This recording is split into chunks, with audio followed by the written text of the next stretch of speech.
दोस्तों स्वागत है आप सभी का आपके अपने चैनल लाइब्रेरी अड्डा में। दोस्तों हमने एक सीरीज स्टार्ट कर रखी है VMOU BLIS 02 पेपर के लिए।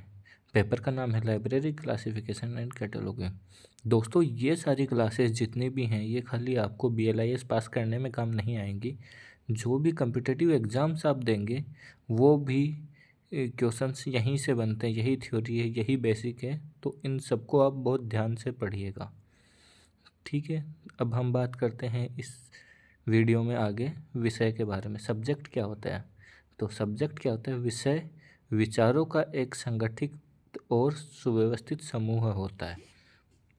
विचारों का संगठित और सुव्यवस्थित समूह। इंग्लिश में देखें तो a subject is an organised and systematic group of ideas. ये आसान है, आप समझ गए होंगे। सब्जेक्ट तीन टाइप के होते हैं। पहले बेसिक सब्जेक्ट्स या फिर मूल सब्जेक्ट, साधारण विषय, जैसे कि फिजिक्स, केमिस्ट्री, मैथ्स, बायोलॉजी, ये सब। आगे आगे कंपाउंड सब्जेक्ट, जिसमें संयुक्त या यौगिक विषय कहा जाता है। और तीसरा होता है कॉम्प्लेक्स सब्जेक्ट, जटिल या मिश्रित विषय। हम तीनों के बारे में अभी बात करते हैं, तो चलिए चलते हैं हम आगे। बेसिक सब्जेक्ट सबसे पहले आता है, मूल सब्जेक्ट या साधारण विषय। इसका अर्थ होता है वह विषय होता है जिसमें कोई अतिरिक्त विचार या आइसोलेट नहीं होता है।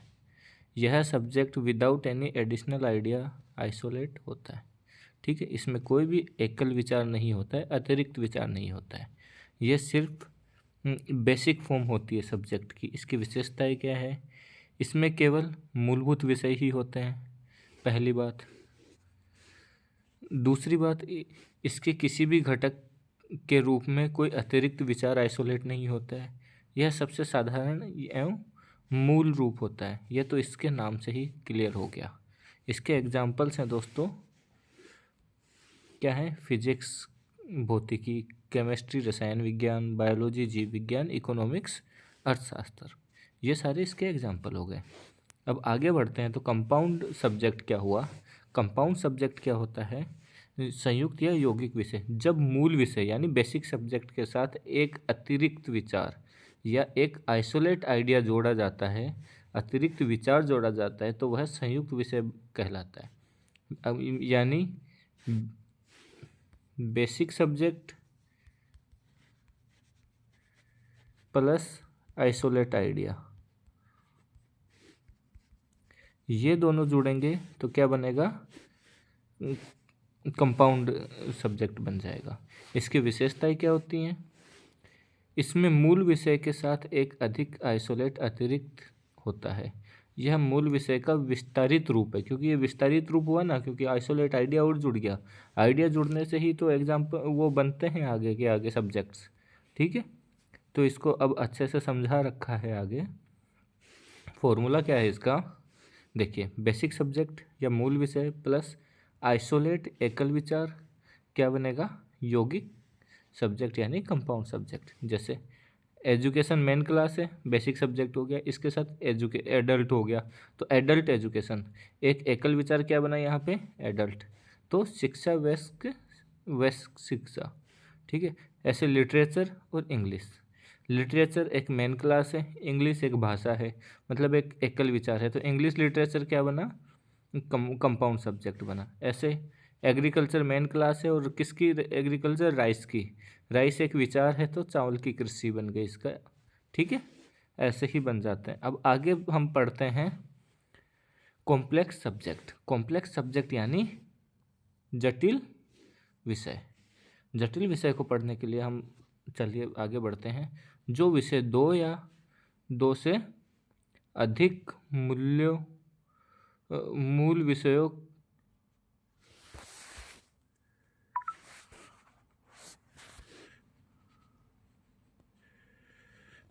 जब विषय दो या दो से अधिक मूल विषयों से आपसी संबंध बनाता है, उसे जटिल विषय कहते हैं, ठीक है।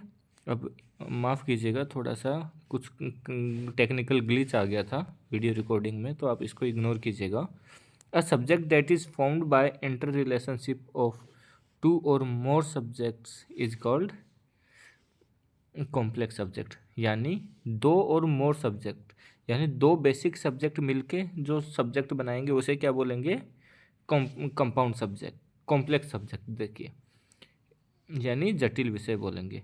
इसमें दो या अधिक मूल विषय आपस में मिलकर नया विषय बनाते हैं। दो या दो से अधिक मूल विषय, यह विषयों के मेल का संयोजन से बनता है। फॉर्मूला क्या? Basic subject plus basic subject क्या होगा? Complex subject. मूल विषय प्लस मूल विषय जटिल विषय। आगे चलते हैं। बायोलॉजी प्लस केमिस्ट्री क्या बनेगा? बायोकेमिस्ट्री। एस्ट्रोलॉजी प्लस केमिस्ट्री एस्ट्रोकेमिस्ट्री, यानी ज्योतिष रसायन, खगोल रसायन। ठीक है, चलते हैं हम आगे कंक्लूजन में। आप एक बार वापस से रिवाइज हो सकता है यहाँ पे। बेसिक सब्जेक्ट क्या होता है? बिना किसी अतिरिक्त आइसोलेट के या अतिरिक्त विचार के। संयुक्त विषय क्या होता है? मूल विषय प्लस एक या अधिक अतिरिक्त विषय। जटिल विषय क्या होता है? दो या दो से अधिक मूल विषय। ठीक है, ये सारी चीज़ें आपको समझ आ गई होगी। चलिए मैं आगे बढ़ता हूँ। पंक्ति और श्रृंखला क्या होता है मैं ये बताता हूँ। इन दोनों के मध्य डिफरेंस क्या है? देखिए, पंक्ति क्या होती है? किसी विषय जगत के समान स्तर के वर्गों के क्रम को पंक्ति कहते हैं। दूसरा, यह एकल विषयों का ऐसा क्रम है जहाँ प्रत्येक नया वर्ग पिछले वर्ग के अधीन है। चलिए मैं इसको अलग एग्जाम्पल से आपको समझाने की कोशिश करता हूँ। जैसे कि पहले आ गए दादाजी, फिर पिताजी, फिर आप। ये सीक्वेंस बना, तो इस सीक्वेंस को क्या बोलेंगे हम? चेन, क्योंकि हम सब एक दूसरे के अधीन है ना। यहाँ पे देखिए, एक दूसरे के अधीन है हम। आगे एग्जाम्पल से और अच्छे से समझ आ जाएगा। लेकिन अभी देखो चेन क्या होता है कि जैसे आपके पापा, फिर चाचा, फिर बुआ, मतलब हॉरिजॉन्टली ऐसे बराबर में चल रहा है एक पंक्ति में, उसे तो एरे बोलेंगे। जो ऐसे ऊपर से नीचे की ओर आ रहा है इसको बोलेंगे चेन। जो हायरार्की को संभाल के रख रहा है उसको चेन बोलेंगे, और जो बराबर में लेके चल रहा है, बराबर वालों से बातचीत हो रही है, उसको बोलेंगे एरे, पंक्ति। ठीक है, अब आगे बढ़ते हैं। Canon of helpful sequence.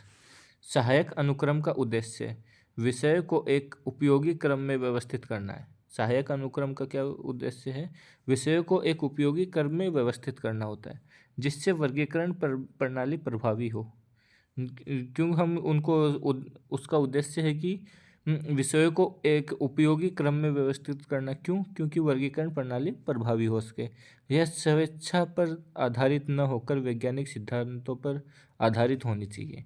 हम जो भी चीज़ों को अरेंज करते हैं वो हमारी मन की मर्जी से ना अरेंज होके कैसे होनी चाहिए? वैज्ञानिक सिद्धांत पे या पूरी रिसर्च करके ही हमें क्या करना चाहिए? उनको अरेंज करना चाहिए। सहायक क्रम के प्रमुख सिद्धांत क्या क्या हैं? पहला है परवर्ती काल का सिद्धांत, प्रिंसिपल ऑफ लेटर टाइम। दूसरा है परवर्ती विकास का सिद्धांत, principle of later in evolution. तीसरा है principle of later in contiguity, स्थानीय समीपता का सिद्धांत। चौथा है रेखीय स्थान के सिद्धांत, principle of entities along A line. ठीक है, तो चलिए हम इन सबको डिस्कस करते हैं। पहला है परवर्ती काल का सिद्धांत, principle of later in time. इसका मतलब नए विकसित विषय के को बाद में रखना। पुराना विषय पहले आएगा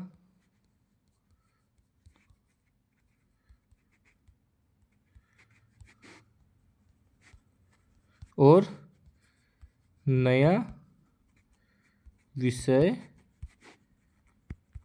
बाद में। ठीक है, चलिए हम चलते हैं अब नेक्स्ट पे। आगे वाला क्या दे रखा है? प्रिंसिपल प्रवृत्ति विकास का सिद्धांत, principle of later in evolution, अधिक विकसित विषय को आगे रखना। नए वाला जो है वो पीछे आएगा और जो विकसित है वो आगे आएगा। जो डेवलप्ड सब्जेक्ट हैं वो आगे आएगा और अभी डेवलपिंग सब्जेक्ट है वो उसके बाद में उसी क्रम में आएंगे। स्थानीय समीपता का सिद्धांत, यानी principal of later in contiguity, इसका अर्थ है संबंधित विषयों को साथ रखना। इसका मतलब यह है, समीपता का सिद्धांत ये बोलता है कि समीपता का मतलब पास पास होता है। तो ऐसा सिद्धांत ये बोलता है कि इस एक जैसे विषय को एक जगह पास पास रखना चाहिए। अगला है रेखीय स्थान के सिद्धांत, principle of entities along a line, विषय को ऊर्ध्वाधर, क्षैतिज या वर्तीय क्रम में व्यवस्थित करना। ठीक है, सब्जेक्ट्स को ऐसे ऐसे या फिर सर्कुलर फॉर्म में अरेंज करना। अगला है principle of later in time, इस सिद्धांत को हमने अभी पढ़ा। इस सिद्धांत के अनुसार यदि एक पंक्ति के विषयों की उत्पत्ति अलग अलग समय पर हुई है तो उन्हें कालानुक्रमानुसार व्यवस्थित किया जाना चाहिए, मतलब समय के हिसाब से व्यवस्थित किया जाना चाहिए, जब तक कि कोई अन्य महत्वपूर्ण कारण ऐसा करने से न रोके। समझ गए? मतलब ऐसा हमें जो नया है उसको बाद में करना चाहिए, पुराने वो पहले करना है। ये तब तक करते रहना जब तक कुछ हमें सेटिस्फाइंग या महत्वपूर्ण रीज़न ना हो हमारे पास रुकने का, तब तक हमें उसको यही करना है। कुछ एक्सेप्शन हो तो बात अलग है। अब चेन की बात हुई तो चेन प्रोसीजर क्या होता है? चेन प्रोसीजर है श्रृंखला प्रक्रिया के अनुसार। श्रृंखला प्रक्रिया क्या है? श्रृंखला प्रक्रिया के अनुसार प्रत्येक विषय अपने से ऊपरी वर्ग के अधीन होता है। जैसे कि हमने एग्जाम्पल देखा था, दादाजी, फिर आपके पिताजी, फिर आप लोग आए, वैसे तो एक चेन बन गया। प्रत्येक विषय अपने से ऊपरी वर्ग के अधीन होता है और यह क्रम तब तक चलता है जब तक आवश्यक उपवर्ग प्राप्त न हो जाए। जो सब क्लास हमें चाहिए वो जब तक हमें प्राप्त न हो जाए तब तक हमें ऐसे करते रहना है। The chain procedure is a classification method where objects are arranged in a hierarchical sequence where each lower subject is subordinate to the one above it। Hindi में पढ़ के बताता हूँ मैं आपको। श्रृंखला प्रक्रिया एक वर्गीकरण विधि है जिसमें विषयों को एक श्रेणीबद्ध अनुक्रम में व्यवस्थित किया जाता है, जहाँ प्रत्येक निम्न विषय ऊपर दिए गए विषय के अधीन होता है। आपको एग्जाम्पल से और समझ आ जाएगा। It is commonly used in colon classification, इसका प्रयोग साधारणतः आमतौर पे कॉलन क्लासिफिकेशन में किया जाता है। कॉलन क्लासिफिकेशन किसने दी? Doctor S R. रंगनाथन जी ने दी थी। ठीक है, और कब दी? 1933 में दी थी। ठीक है, और क्यों दिया जाता है, क्यों यूज किया जाता है चेन प्रोसीजर का? कि establish a logical relationship between subjects, to establish a logical relationship between subjects, यानी विषयों के मध्य तार्किक संबंध स्थापित करने के लिए, विषयों के मध्य तार्किक संबंध स्थापित करने के लिए किया जाता है। In this system each category or class is derived from the broader subject forming a structured sequence that extends downward. इस प्रणाली में प्रत्येक विषय एक व्यापक विषय से उत्पन्न होता है। इसमें हर नया विषय अब अपने से पहले वाले व्यापक विषय से उत्पन्न होता है, जिससे एक संरचित अनुक्रम नीचे की ओर विस्तारित होती है। एग्जाम्पल से मैं बता रहा हूँ। Let's take the subject library science and break it down using a chain procedure. जैसे लाइब्रेरी साइंस है, लाइब्रेरी साइंस यानी पुस्तकालय विज्ञान मेन मुख्य सब्जेक्ट है, मुख्य विषय है, मेन सब्जेक्ट है। इसका सब पार्ट होगा, इसकी क्या है, लाइब्रेरी मैनेजमेंट है। तो लाइब्रेरी मैनेजमेंट क्या है? Branch of library science, library science की ब्रांच है। उसके अंदर क्या हो, लाइब्रेरी मैनेजमेंट में बहुत सारे मैनेजमेंट होते हैं। उसमें क्या है, संग्रह प्रबंधन, कलेक्शन मैनेजमेंट भी होता है। तो ए पार्ट ऑफ लाइब्रेरी मैनेजमेंट होगा ये, पुस्तकालय प्रबंधन का भाग होगा। उसके आगे हम चलें तो उस कलेक्शन मैनेजमेंट में क्या होगा, हमें जो बुक्स हैं उनका मैनेजमेंट करने में क्या है, बुक को हम खरीदते भी हैं, तो बुक को खरीदना की प्रोसेस को क्या बोलते हैं? बुक एक्विजिशन या पुस्तक अधिग्रहण। तो ये क्या है, ये भी एक कलेक्शन मैनेजमेंट का एक क्या है, प्रक्रिया है। तो a function of collection management क्या है? बुक एक्विजिशन, पुस्तक अधिग्रहण किसका, एक किसकी प्रक्रिया है? एक संग्रह प्रबंधन की एक प्रक्रिया है। उसके बाद में ई रिसोर्स एक्विजिशन, ई संसाधन अधिग्रहण, a type of book acquisition, पुस्तक अधिग्रहण का एक प्रकार है। ऐसे ही फिर subscription of online journal, online पत्रिकाओं की सदस्यता लेना a subject category of E resources acquisition, यानी ई संसाधन अधिग्रहण की उप श्रेणी है। तो यहाँ पे आप देखो हम सारे एक दूसरे से जुड़े हुए थे। Here each step follow a logical order where every new level is derived from the broader subject above it. यहाँ प्रत्येक चरण एक तार्किक क्रम का पालन करता है जहाँ प्रत्येक नया स्तर ऊपर दिए गए व्यापक विषय से व्युत्पन्न हुआ है। This structured breakdown ensures systematic classification. यह संरचित विभाजन व्यवस्थित वर्गीकरण को सुनिश्चित करता है। Importance of chain procedure, chain procedure की इम्पोर्टेंस क्या है, चलो इसकी भी बात कर लेते हैं। तो ये पहले क्या करता है, हायरार्की एंड ऑर्डर को मेंटेन रखता है, मतलब क्रमबद्धता और अनुक्रम को मेंटेन रखता है। It ensures that subjects are arranged in a logical sequence. यह सुनिश्चित करता है कि विषयों को एक तार्किक अनुक्रम में व्यवस्थित किया जाए। ठीक है। दूसरा है सिंप्लिसिटी, सरलता। Makes it easier to classify subjects step by step. या बुक को क्लासीफाई करने के लिए, बुक विषयों का सब्जेक्ट्स को विषयों का वर्गीकरण करने के लिए यह सरलता प्रदान करता है। स्टेप बाय स्टेप हमें क्या करता है, चरणबद्ध तरीके से वर्गीकृत करना आसान बना देता है। फिर आगे आता है सुसंगतता, consistency helps maintain uniformity in classification. यह वर्गीकरण में एक रूपता बनाए रखने में सहायक है। चौथा है फ्लेक्सिबिलिटी, लचीलापन। Allows adding new subjects within the hierarchy as knowledge expands. जैसे जैसे ज्ञान बढ़ता है, पदानुक्रम में एक नए विषयों को जोड़ने की अनुमति देता है। ठीक है दोस्तों, मैं आपको बता रहा हूँ ये सारे जो भी टॉपिक्स मैं पढ़ा रहा हूँ यही आपके कॉम्पिटिटिव एग्ज़ाम्स में भी आएंगे। मैं इसके बाद में आपको कॉम्पिटिटिव एग्ज़ाम के लिए भी, जैसे राजस्थान में 3rd ग्रेड की वैकेंसी आ रही है, उसके लिए मैं फ्री में पढ़ाऊँगा, आपको पूरा A to Z सिलेबस कराऊँगा। तो आप जुड़े रहिएगा, आपके दोस्तों से शेयर कीजिएगा और हम आगे बढ़ते हैं। अभी देखो चेन प्रोसीजर है, इसके 2 उप सिद्धांत होते हैं। एक तो है प्रिंसिपल ऑफ इंटरपोलेशन और पहला है प्रिंसिपल ऑफ आउटग्रोथ, नहीं एक्स्ट्रापोलेशन बोल दो आप उसको। ठीक है, बहिर्वेशन का उप सिद्धांत। प्रत्येक विषय को ऐसा वर्गीकरण दिया जाए कि नए वर्गों को जोड़कर इसे विस्तारित किया जा सके। अब दूसरा है प्रिंसिपल ऑफ इंटरपोलेशन या अंतर्वेशन का उपसिद्धांत। विषयों के बीच नए वर्गों को जोड़ने की क्षमता होनी चाहिए ताकि ज़रूरत के अनुसार नई प्रविष्टियाँ की जा सकें। प्रविष्टियाँ का मतलब होता है एंट्रीज। ठीक है, चलिए हम चलते हैं अब आगे। Next topic, steps in classification. Classification के स्टेप्स के बारे में बात करते हैं। तो क्लासिफिकेशन के कितने स्टेप हैं, 8 स्टेप दे रखे हैं। मैं आपको बताता हूँ, एक सेकंड रुकिएगा।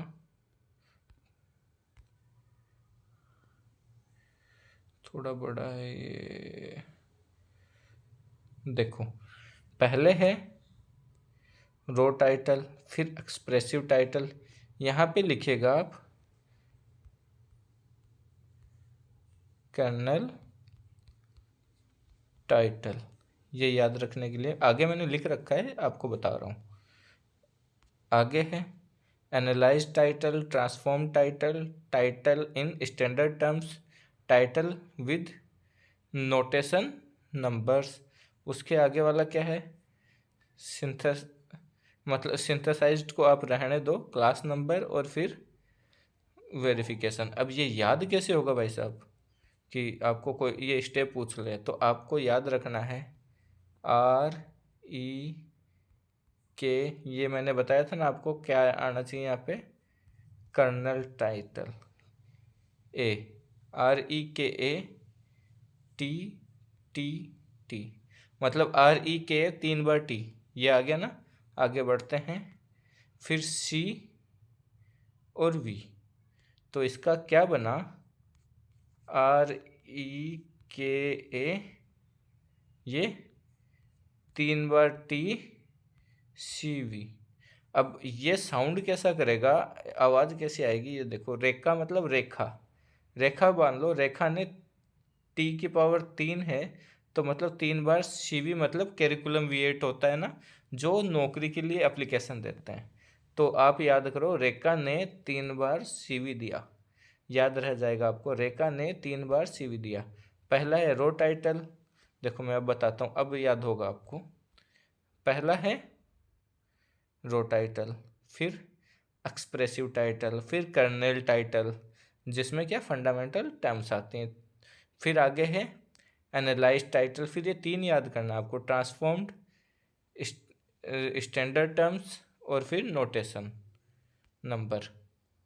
ठीक है, उसके बाद में क्लास नंबर और फिर वेरिफिकेशन। चलो अब इनको एक एक स्टेप को हम समझते हैं। आपको याद करने की ट्रिक भी बता दी, एक बार आप पढ़ना, आपको याद हो जाएगा।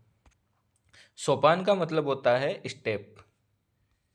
स्टेप कहाँ से याद होती हैं, स्टार्ट होती है 0 से, जो हमने यहाँ पे भी देखा है। स्टेप 0 से स्टेप 8 तक, मतलब टोटल 9 स्टेप हैं, लेकिन स्टेप 0 से स्टार्ट होगी और स्टेप 8 तक होती हैं। ठीक है, पहला है रो टाइटल। रो टाइटल क्या होता है, मतलब पुस्तक या प्रलेख से प्रारंभिक जानकारी प्राप्त की जाती है। The initial information is obtained from the document. ठीक है, पहले हम कोई भी बुक है हमारे पास, उसको क्लासिफिकेशन करेंगे तो उसका टाइटल पढ़ेंगे और उससे प्रारंभिक जानकारी ले लेंगे। फिर स्टेप 1 में क्या किया जाता है, अपरिकृत आख्या को विस्तृत और स्पष्ट किया जाता है। The raw title is refined and made more expressive. जो पहले हमें जो टाइटल मिला है उसको और ज़्यादा एनालाइज किया जाता है। फिर अनावश्यक शब्दों को हटाकर आवश्यक शब्दों को चुना जाता है, यानी अननेसेसरी वर्ड्स को हटा देते हैं टाइटल में, जैसे ऑफ, द, ये सारी चीज़ें हम हटा देते हैं। आगे है तीसरा स्टेप है, यानी वैसे तो चौथा है और स्टेप 3 नाम है इसका। मूल शब्दों को उनकी श्रेणी, स्तर और क्रम के अनुसार व्यवस्थित किया जाता है। The fundamental terms are categorised and analysed and categorised based on their order and hierarchy. Hierarchy मतलब चेन प्रोसीजर। ठीक है, आगे स्टेप 4 है, इसमें क्या होगा, विश्लेषित आख्या को एक निश्चित अनुक्रम में किया जाता है। The analyse title is arranged in A structured order. ठीक है, इसके बाद क्या है, मानक पदों में आख्या, टाइटल इन स्टैंडर्ड टर्म्स। वर्गीकरण योजना के अनुसार मानक शब्दों का उपयोग किया जाता है। Standardise terms as per classification schemes are applied. आगे आगे वाले स्टेप में क्या होगा, टाइटल विद नोटेशन नंबर। अब नोटेशन नंबर के हिसाब से टाइटल दिया जाएगा। मानक शब्दों को उनके संगत संकेंद्रीय संख्याओं में बदला जाता है। The standard term are replaced with their corresponding classification notation number. आप एक बार इतना ऐसे ही याद रखो कि जब प्रैक्टिकल करेंगे तो आपको अच्छे से समझ आएगा। अब देखो ये याद कर लीजिए आप एक बार बस। द संश्लेषित वर्ग विधि, सिंथेसाइज क्लास नंबर। इसमें क्या है, लास्ट में क्या बनेंगे, फिर क्लास नंबर बना दिया जाएगा। The classification notation are synthesise into a final class number. Last में क्लास नंबर बना दिया जाएगा, जिससे क्या होगा, उस बुक का नंबर बन जाएगा, क्लासिफिकेशन हो जाएगा। और उसके बाद लास्ट में क्या करना है, सत्यापन करना है, यानी वेरिफिकेशन करना है। The synthesised class number is verified for accuracy. ठीक है, चलो आगे बढ़ते हैं हम अब। CCC, ट्रिपल सी की full form classified catalogue code. यह भारत का पहला सूचीकरण कोड है। क्लासिफाइड कैटलॉग कोड इंडिया का पहला कैटलॉग कोड है। किसके द्वारा दिया गया, father of library science of India कौन है, डॉक्टर SR रंगनाथन साहब हैं। ठीक है, चलते हैं हम आगे। इसका पहला एडिशन आया था 1934 में, दूसरा 1945 में, तीसरा 1951 में, चौथा 1958 में, पांचवा 1964 में और छठा 1974 में। अब इनको बनाया कहाँ जाता है, ये सारे जो सूचीकरण है, सूचीकरण किस पे काम किया जाता है, तो सूचीकरण पत्रक पे लिखा जाता है। सूचीकरण पत्रक मतलब कैटलॉग कार्ड। ठीक है। कैटलॉग कार्ड का किस तरह का होता है देख लीजिए, ये इसकी फिगर है। इसकी ये साइज होती है, ये देखो साइज होती है 12.5 गुणा 7.5। तो मैं बताता हूँ आपको, ये देखो यहाँ पे दे रखी है, ये है 12.5, ये वाली ये लिख रखी, और ये है 7.5 सेंटीमीटर। ये आपको आंसर शीट्स में, प्रैक्टिकल के आंसर शीट्स में बनी हुई भी आती है प्रैक्टिकल की में, जिसमें क्या किया जाता है, फिर आपको उसी के अंदर प्रैक्टिकल किया जाता है। तो प्रैक्टिकल करेंगे तो आपको अच्छे से समझ आएगा। बस आपको अभी यही याद होना चाहिए कैटलॉग कार्ड का साइज क्या होता है। ये छोटे क्वेश्चन में पूछ सकता है आपको, तो छोटे क्वेश्चन में पूछ सकता है। तो कैटलॉग कार्ड की साइज क्या होती है, 12.5 गुणा 7.5। आगे देखो, अब एंट्रीज कैसे होती है ट्रिपल सी में। तो क्लासिफाइड कैटलॉग कोड की मेन एंट्री में सेक्शन होते हैं। मेन एंट्री में कौन से सेक्शन होते हैं, चलो मैं ये बताता हूँ। पहले होता है लीडिंग सेक्शन। देखो ये कैटलॉग कार्ड होता है, मैं ऊपर ही बताता हूँ। इसको पहले को बोलते हैं, इसको बोलते हैं फर्स्ट इंडेंशन, इसको सेकंड इंडेंशन। और सबसे मेन चीज, ये तो मैं कट करके दोबारा से बताता हूँ आपको। एक यहाँ पे एक वर्ड छोड़ के यहाँ पे एक क्या होती है, इमेजिनरी लाइन इमेजिन की जाती ऐसे, वो होती है थर्ड इंडेंशन। ठीक है। अब क्या होता है कि इसके अंदर कहाँ से क्या लिखना स्टार्ट करना है, ये बताया जाएगा अभी आपको, देखना। तो क्लासिफाइड कैटलॉग कोड में दो टाइप की एंट्री होती है। एक तो होती है मेन एंट्री, दूसरी होती है एडेड एंट्री, जिसकी हम आगे चर्चा करेंगे। देखिए, ये क्लासिफाइड कैटलॉग कोड हो गया जो हमने अभी देखा था। इसमें लीडिंग सेक्शन होता है जो फर्स्ट इंडेंशन से लिखना स्टार्ट करते हैं। ये फर्स्ट इंडेंशन थी यहाँ से। फिर सेकंड इंडेंशन से हेडिंग सेक्शन होता है। फिर सेकंड इंडेंशन से टाइटल बुक का, फिर एडिशन, स्टेटमेंट, कोलेबोरेटर एंट्री, ये सारी चीज़ आ जाएंगी। और फिर थर्ड इंडेंशन से लिखेंगे नोट सेक्शन। और फिर एक्सेशन नंबर। एक्सेशन नंबर क्या होता है, जो बुक किसी लाइब्रेरी के अंदर किस नंबर पे आई है उसे एक्सेशन नंबर बोलते हैं। इसको एक्सेशन रजिस्टर के अंदर लिखा जाता है, यानी उस बुक को खरीद के लाए हम, तो वो एक्सेशन रजिस्टर एक एसेट रजिस्टर होता है जो पूरी जान होती है किसी भी लाइब्रेरी की, उसके अंदर एंट्री की जाती है। तो एक्सेशन नंबर से ये पता लगता है कि वो पुस्तक उस पुस्तकालय में किस नंबर पे आई थी। ठीक है। अब इसका बैक पोर्शन पे एंट्री कैसे बनती है कैटलॉग को कार्ड पे, तो देखिए एडेड एंट्री होती है पीछे की साइड। तो एडेड एंट्री कैसी होती है, class index entry, book index entry, cross reference index entry और cross reference entry. Cross reference entry left side में होती है और बाकी ये तीनों एक साइड ही होती है। Class index entry CIE, book index entry BIE, cross reference index entry CRIE और CRE क्रॉस रेफरेंस एंट्री एक साइड होती है। चलिए हम आगे बढ़ते हैं। इस वीडियो में इतना ही। देखिए मैं एक सेकंड वो एंट्रीज भी बताता हूँ आपको।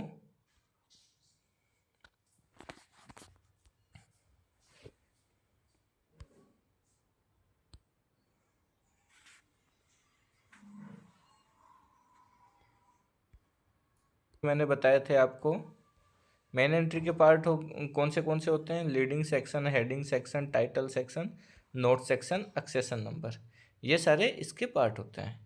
ठीक है।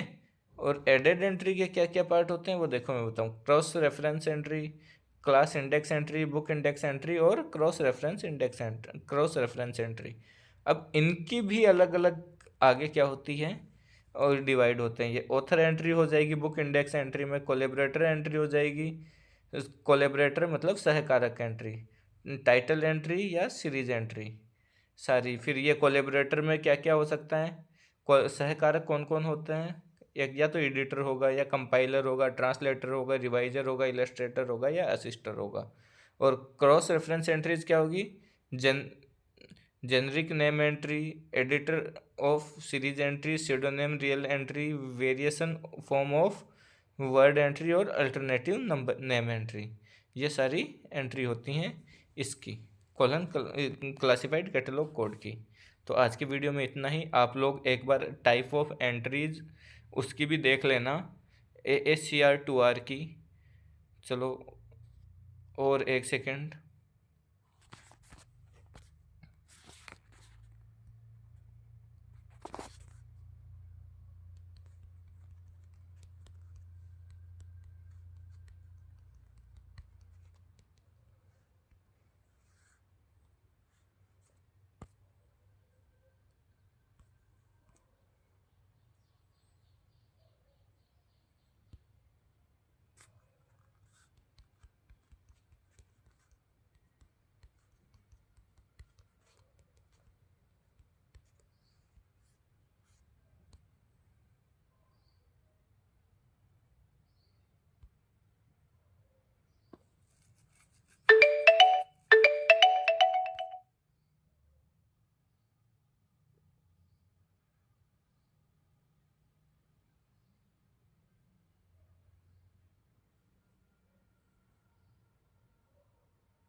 चलिए, आशा करता हूँ आप लोगों की तैयारी अच्छी होगी।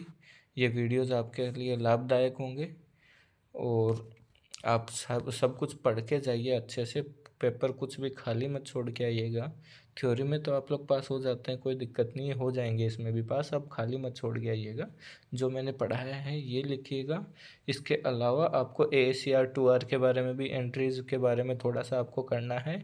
किस टाइप की एंट्री होती है और क्या होता है। अगर आपको उस पर भी कुछ वीडियो चाहिए, हेल्प चाहिए, तो एक बार कमेंट कर दीजिएगा, मैं उसके ऊपर भी डाल दूंगा। नहीं तो आप लोग कर लें तो कर लेना, ठीक है।